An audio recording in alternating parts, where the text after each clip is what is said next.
Dear students, today we are going to start a new session of MCQ discussion based on the topic Morphology of Flowering Plants. Morphology of Flowering Plants is a chapter in the first year biology, and we can discuss some very important questions based on that. Question number 1. The pattern of root system as possessed by wheat. 4 options are there: taproot system, adventitious root system, fibrous root system, and a modified root system. You know that wheat is a monocot. It is a monocot.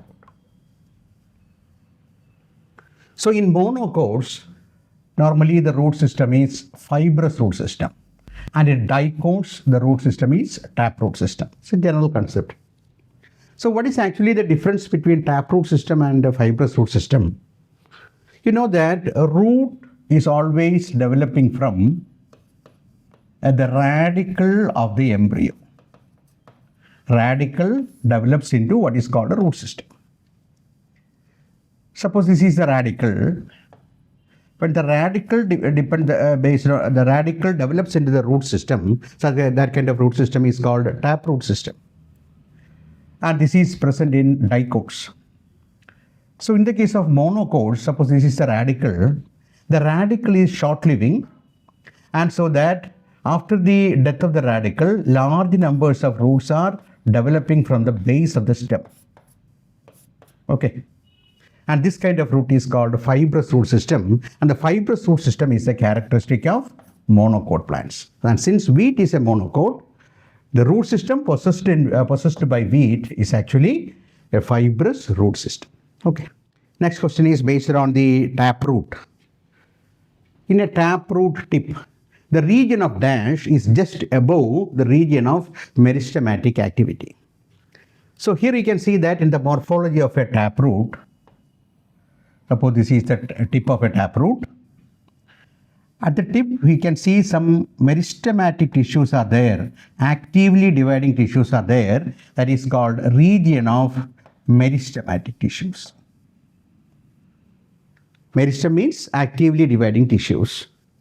And this is very tender, and that is completely covered and protected by a cap-like structure. That cap-like structure is called a root cap.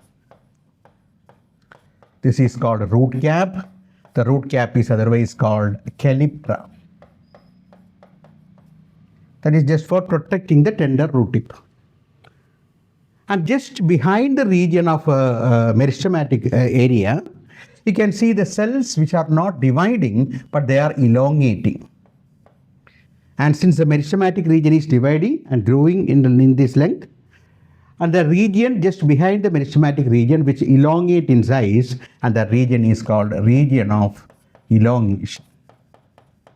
So just behind the meristematic region, the region of elongation will be there. Then come the region of root hair, the lateral root, etc. will be there. So here, the taproot region of dash is just above the region of meristematic region. This is meristematic region. Just above the meristematic region, we can see the region of elongation. Okay.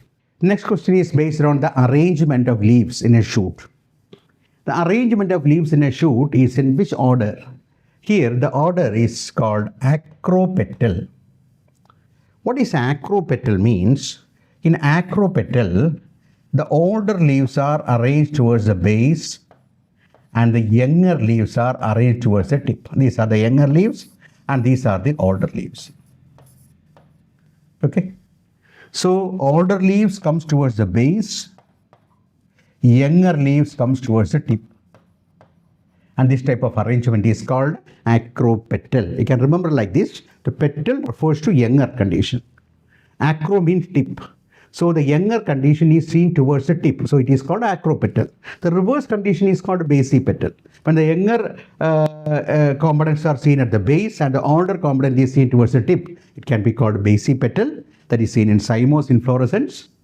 Epipetal means another condition when the stamens are attached to petals, and that kind of floral arrangement is called epipetalous nature. So here the leaves are arranged in a shoot in acropetal manner. Acropetal means older leaves are towards the base and younger leaves are towards the tip.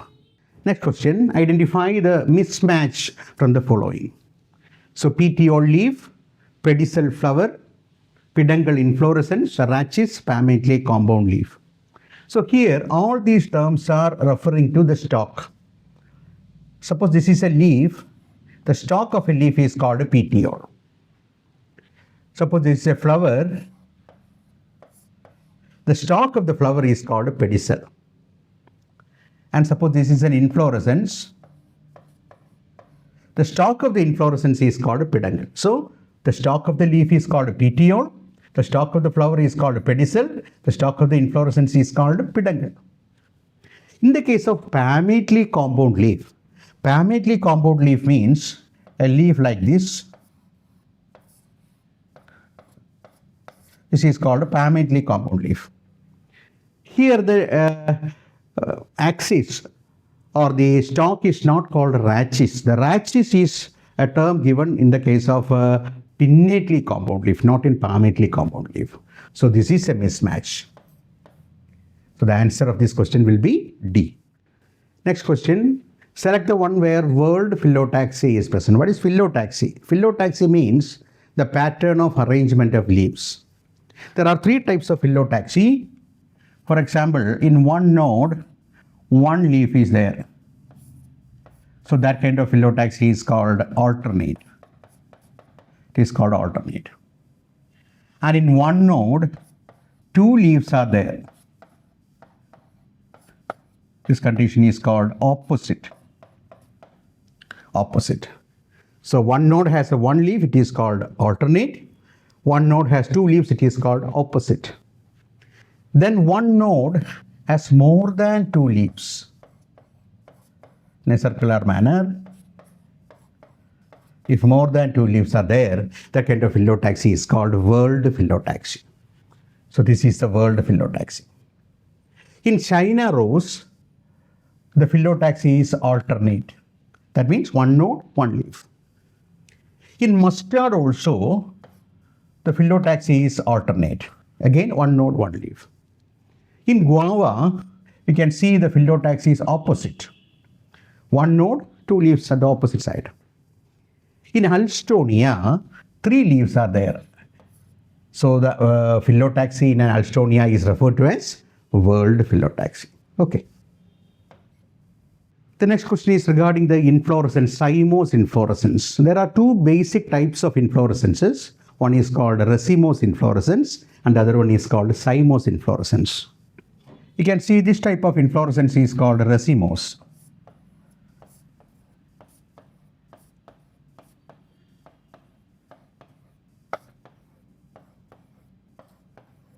This is called racemose inflorescence, where the terminal bud never forms a flower, so that the peduncle length is unlimited. Peduncle can grow up to any length because there is a growing tip. Moreover, the flowers are arranged in such a way that the older flowers are towards the base and younger flowers are towards the tip. When the younger components are towards the tip, the succession is called acropetal. So this kind of arrangement is present in racemose inflorescence. But here the question is regarding the cymose inflorescence. In cymose inflorescence, the condition will be like this. This is called cymose inflorescence. The terminal bud forms the first flower. Here the terminal bud never forms a flower so that the peduncle can grow in an unlimited manner. Here the terminal bud already becomes the first flower so that the peduncle growth is limited. So unlimited peduncle growth is wrong. Unlimited peduncle growth is wrong. Here limited peduncle growth is right. But you can see the arrangement of flowers is that the older flower is towards the tip and the younger flower is towards the base. When the younger flower is towards the base, the succession must be called basipetal. Okay, so in the case of cymose inflorescence, the actual condition which is most suitable for a cymose inflorescence is that the peduncle growth is limited and the succession of flowers is basipetal. So answer is D. Next one, receptacle is another term for. You can see that in the case of flowers, there is a stalk of the flower. The stalk of the flower is called pedicel. At the tip of the flower, there is a seed. That seed is called thalamus, where calyx, corolla, stamens, gynoecium, everything will be there. So this seat of the flower is called thalamus. And the thalamus is otherwise called torus. This is what is called the thalamus, or it can also be called torus. And in some flowers, instead of thalamus and torus, we can use the term receptacle. Only in some flowers, the term is used. So the receptacle can be a term used in addition to thalamus or torus. It is not stamen, it is carpel, perianth, thalamus. What is perianth? Perianth means this is the calyx, this is the corolla. When we cannot distinguish calyx and corolla, that indistinguishable condition is called perianth. Okay. The next question is based on the symmetry of flowers. Flowers in pea, bean, etc. are. There are two types of flowers basically. One type of flower which can be radially symmetric. That condition is called actinomorphic. It is called actinomorphic. Then there is another type of flower. That flower is bilaterally symmetric. That condition is called zygomorphic. So flowers in pea and bean, etc. are actually zygomorphic. They are zygomorphic, not actinomorphic. They are bilaterally symmetric. So zygomorphic as they are bilaterally symmetric. So this is the answer. Zygomorphic flowers, they are not radially symmetric. Radially symmetric flowers are called actinomorphic. Bilaterally symmetric flowers are called zygomorphic. Next question is a very important question. In hypogynous flowers, the position of ovary can be. Hypogynous means when the thalamus is conical like this. This is the stalk. This will be the ovary, the style and stigma, the calyx, the corolla, the androecium, stamens. All these will be situated at a lower position to ovary. So this is called hypogynous. Hypo means lower, and these words such as calyx, corolla and androecium are hypo to gynoecium. This is gynoecium. So that flower is called hypogynous. Okay. Calyx, corolla and androecium are lower level to gynoecium. That means gynoecium is in the upper level. So the ovary, this is ovary. The ovary must be considered to be what? Ovary is always superior. In hypogynous flowers, ovary is considered to be superior. Next question is a match the following type of question. Polypetalous, epipetalous, gamopetalous, epiphyllous. You can see polypetalous. Polypetalous means the petals are free. When the petals are free, it is called polypetalous. When the petals are fused, it is called gamopetalous. So polypetalous means free petals. Gamopetalous means fused petals. So A1, then C2. What is epipetalous? Epipetalous means stamens are attached to petals. That means B4. B4. Epiphyllous means stamens are attached to tepals. What is a tepal? Tepal is a unit of a perianth. Petal is a unit of a corolla. Okay. So that condition is called D3. The answer will be B. A1, B4, C2, D3. Next question is a representation in floral formula G3 underscore refers to. G refers to what? G refers to gynoecium. G refers to gynoecium. G3 means a gynoecium with 3 carpels. So G3 means a gynoecium with 3 carpels. When G3 within bracket, the carpels are fused. The fused carpels. When there is no bracket, free carpels. When the 3 is put inside bracket, the fused carpels. When there is underscore, that means the ovary is superior. Superior ovary. Superior ovary, we already studied that the flower is hypogynous.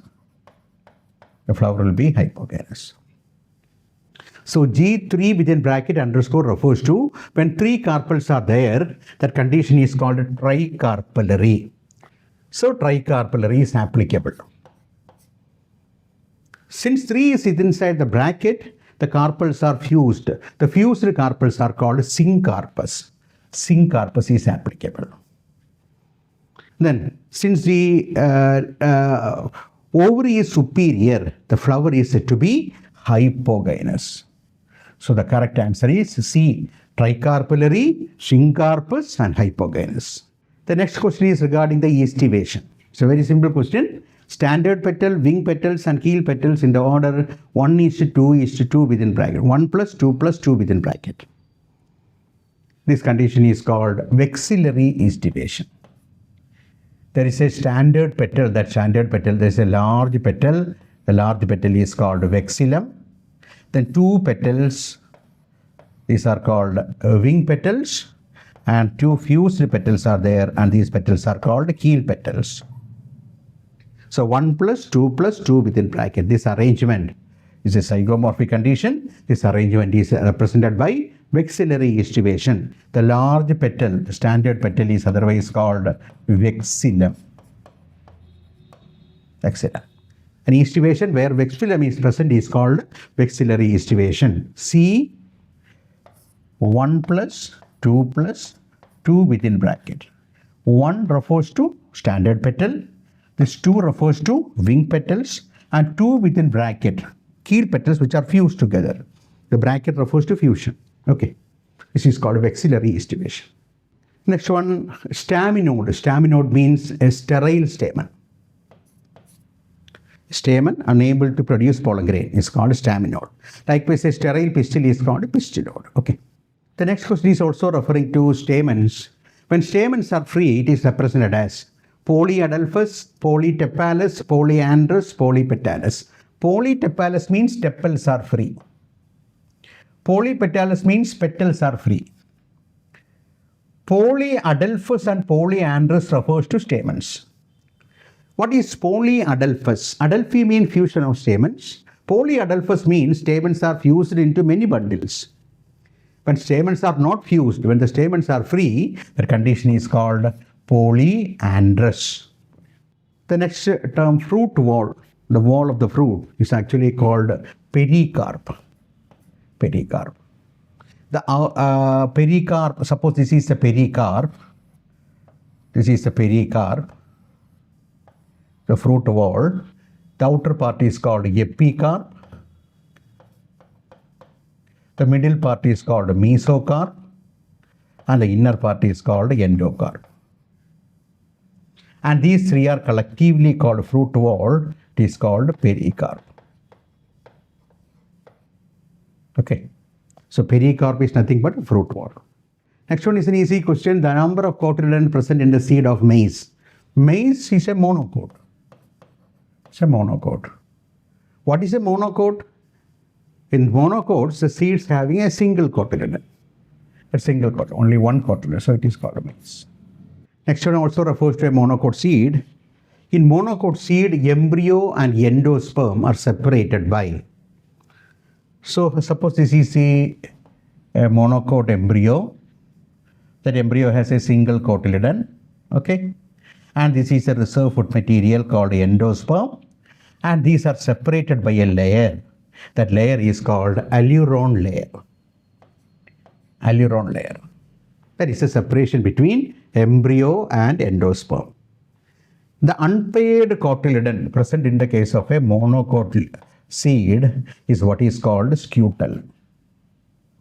Then here, the plumule and radicle will be there. Plumule is the prospective shoot tip, radicle is the prospective root tip. And these are covered over by leaf-like structures. Okay. The plumule is covered over by coleoptile and radicle is covered over by coleorhiza. So the question is regarding this separation. The partition layer is called what? Aleurone layer. Now regarding the floral formula, select the letter that indicates calyx in a floral formula. The letter C represents corolla. The letter K represents calyx. Letter P represents perianth. X is not used. So, calyx, corolla, androecium, gynoecium. These are the 4 letters. If there is no calyx and corolla, they are indistinguishable. That condition is called perianth. So, these are the alphabets generally used. So, here the answer is calyx K. The next question is regarding the example. Name of an ornamental plant of the family Solanaceae. We have to study only one family, Solanaceae. And the ornamental plant is Petunia. The last question in this session, also a match the following type of question regarding the placentation, marginal placentation, axial placentation, parietal placentation, basal placentation. Placentation means the pattern of arrangement of ovule inside the ovary. The marginal placentation, you can see marginal placentation is present in pea plants. So A2 is the answer. Since A2 is the answer, already we can reach the D choice. Axial placentation is present in tomato. Parietal placentation is present in mustard. Basal placentation is present in sunflower. So A2, B3, C4, D1. So we had already discussed 20 questions regarding this chapter, Morphology in Flowering Plants. It's a very important chapter because so many examples are there. So you have to remember all these examples. Okay, thank you.